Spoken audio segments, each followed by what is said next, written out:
Alright, this is for 3rd grade ELA. This is another book in text set 2 for Connecting Across Generations Family.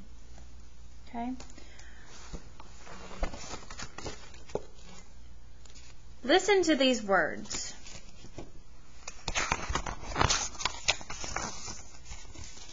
Storm in the night, thunder like mountains blowing up, lightning licking the navy blue sky, rain streaming down the windows, babbling in the downspout. What does this language make you think of? What does that language make you think of? Okay. The title of this book is Storm in the Night. It is written by Mary Stoltz.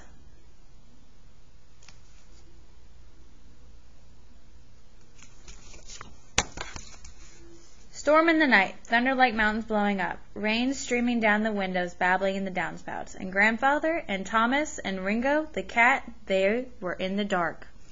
These are the first 5 sentences in the book. How do they make you feel? Have you ever been at home during a storm when the power went out?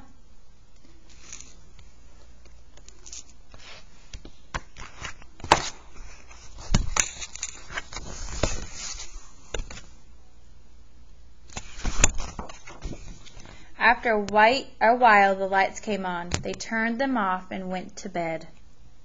So this sentence is a short summary of what happens in the book after the characters find themselves in the dark. What kind of story do you think Grandfather will tell on a night like this?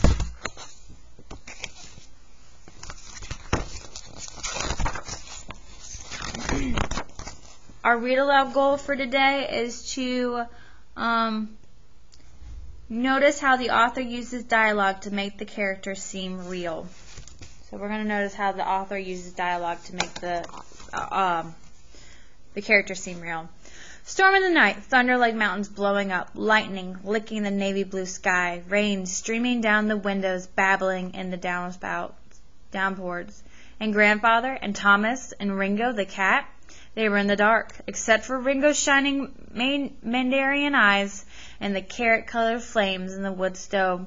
They were quite in the dark. We can't read, said Grandfather. We can't look at TV, said Thomas. Too early to go to bed, said Grandfather. Thomas sighed. What will we do? No help for it, said Grandfather. I shall have to tell you a tale of when I was a boy. So since the power is out, their grandfather is going to tell them a story about when he was a boy. Thomas smiled in the shadows. It was not easy to believe that Grandfather had once been a boy, but Thomas believed it because Grandfather said so. Thomas believed that long, long ago, probably at the beginning of the world, his grandfather had been a boy. As Thomas was a boy now, and always would be. A grandfather could be a boy if he went back in his memory far enough, but a boy could not be a grandfather. Ringo could not grow up to be a kangaroo, and a boy could not grow up to be an old man. And that, said Thomas to myself, is that. So does Thomas' thinking make you laugh? His ideas are pretty funny, but I understand how he feels. It's hard to imagine growing up into a grandparent when you're young.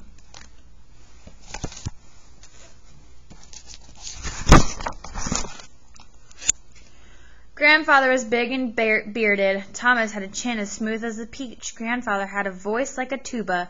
Thomas's voice was like a penny whistle. I'm thinking, said Thomas. Ah, said Grandfather. I'm trying to think what you were like when you were my age. That's what I was like, said Grandfather. What? Like someone your age. Did you look like me? Very much like you. But you didn't have a beard. Not a sign of one. You were short, probably. Short, certainly. And your voice, it was like mine? Exactly. Thomas sighed. He just could not imagine it. He stopped trying. He tried instead to decide whether to ask for a new story or an old one.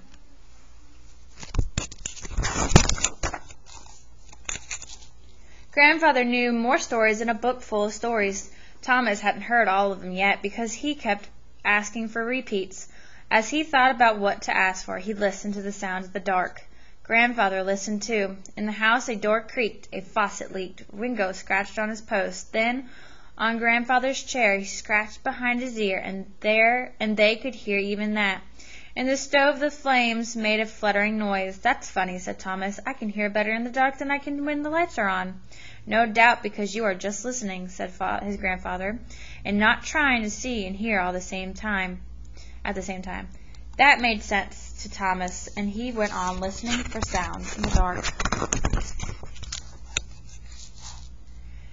There were the clocks. The chimey clock on the mantel struck the hour of 8. Ping, ping, ping, ping, ping, ping, ping, a ling. The kitchen clock very excited. Tick-a-tick-a-tick-a-tick-a-tick-a-tee. They were outside sounds for the lightning, too. The bells in the Congregational Church rang through the rain. Bong, bong, bong, bong, bong, bong. Automobiles' tires swished on the rain-wet streets. Horns honked and hollered. A siren whined in the distance. So can a clock be excited? By using the word excited, the author compares the kitchen clock to a person. Why do you think she chose this word? "Grandfather," said Thomas, were there automobiles when you were a boy?" "Were there automobiles?" Grandfather shouted. "How old do you think I am?" "Well," said Thomas, "not next thing. You'll be asking if there was electricity when I was your age." "Oh, Grandfather," said Thomas, laughing. After a while he said, "Was there?" "Let's go get on the porch," said Grandfather. "There's too much silliness in here." By the light of the lightning they made their way to the front door and out on the porch. Ringo, who always followed Thomas, followed him and jumped to the railing.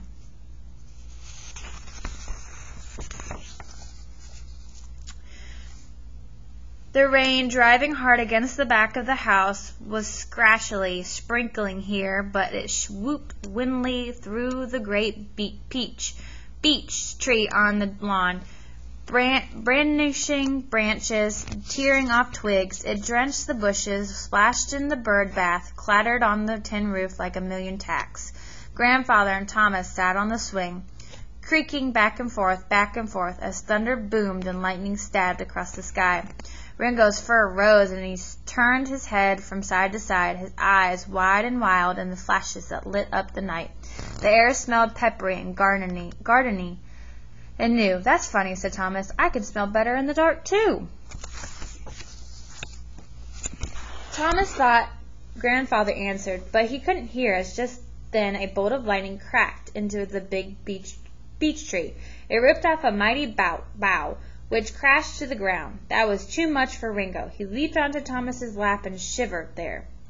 "Poor boy," said Thomas. "He's frightened. I had a dog when I was a boy," said Grandfather. "He was so scared of storms that I had to hide under the bed with him when one came. He was afraid even to be frightened alone. "I'm not afraid of anything," Thomas said, holding his cat close. Not many people can say that," said Grandfather. Then he added, "Well, I suppose anybody could say it. I'm not afraid of thunderstorms like Ringo and your dog. What was his name?" "Melvin." That's not a good name for a dog," Thomas said. "I thought it was," Grandfather said calmly. "He was my dog." So this reminds me of some conversations I've had. Does it sound like a conversation between real people to you? "I like cats," said Thomas. "I want to own a tiger." "Not while you're living with me," said Grandfather. "Okay," Thomas said. "Is there a story about Melvin?" "There is. One very good one." "Tell it," Thomas commanded. "Please, I mean." "Well," said Grandfather, "when Melvin and I were pups together, I was just as afraid of storms as he was." "No," said Thomas. "Yes," said Grandfather.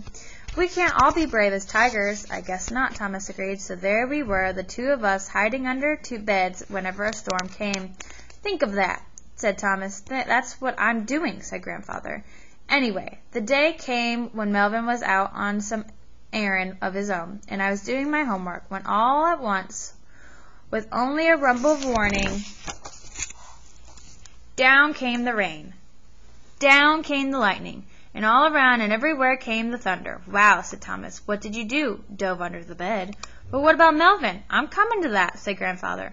"What about Melvin is what the story's about." "I see," said Thomas. "This is pretty exciting." Well, it was then.